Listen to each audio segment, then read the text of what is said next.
பெரிய பெரிய விருட்சங்களாய் வரவேண்டிய ஊழியர்களை பூச்சாடிகளுக்குள்ளே ஆணிவர் இல்லாத மரங்களை போல வைத்து தண்ணியை ஊற்றி அப்படியே இருந்துருங்க, இது உங்களுக்கு கொடுக்கும், இதற்கு மேலே உங்களால் வளர முடியாது என்ற நிலையிலே சிரமப்படுத்தி வைத்திருக்கிறார்கள். அழைப்பில்லாத, தேவன் தெரிந்து கொள்ளாத தங்களுடைய பிள்ளைகளை அல்லது தங்களுடைய உறவினர்களை கொண்டு வந்து விருட்சங்களை போல வளரும்படி அவர்கள் நாட்டுகிறார்கள்.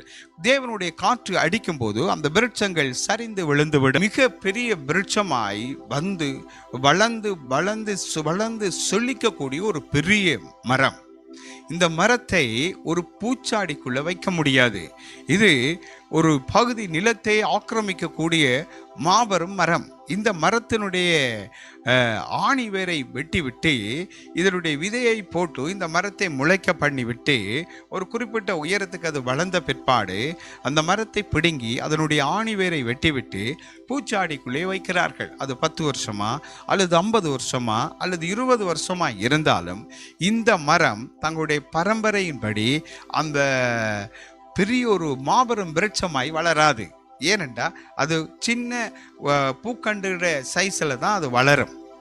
அதே மாதிரி சபைகளுடைய குடும்ப சபைகளாய் மாறி தங்களுடைய குடும்பங்களை அதுக்குள்ள கொண்டு வந்து நுழைத்து பரம்பரையா தலைமுறையா அவர்கள் செய்கிறதுனாலே மற்றவர்கள் இந்த அடி வேர் வெட்டப்பட்ட விருட்சங்கள் போல, ஆணி வேர் வெட்டப்பட்ட பெரிய விருட்சமாய் வரவேண்டிய அழைக்கப்பட்ட தேவ பிள்ளைகள் ஆணி வேர் வெட்டப்பட்ட மரத்தை போல பூச்சாடிகளுக்குள்ளே வைத்து இப்படிப்பட்ட சபைகளும் இப்படிப்பட்ட ஊழியர்களும் சிறுமைப்படுத்தி மற்றவர்கள் ஊழியத்திலே எழும்பி வர முடியாதபடி பூச்சாடிகளுக்குரியவர்களாய் மாற்றிவிட்டார்கள்.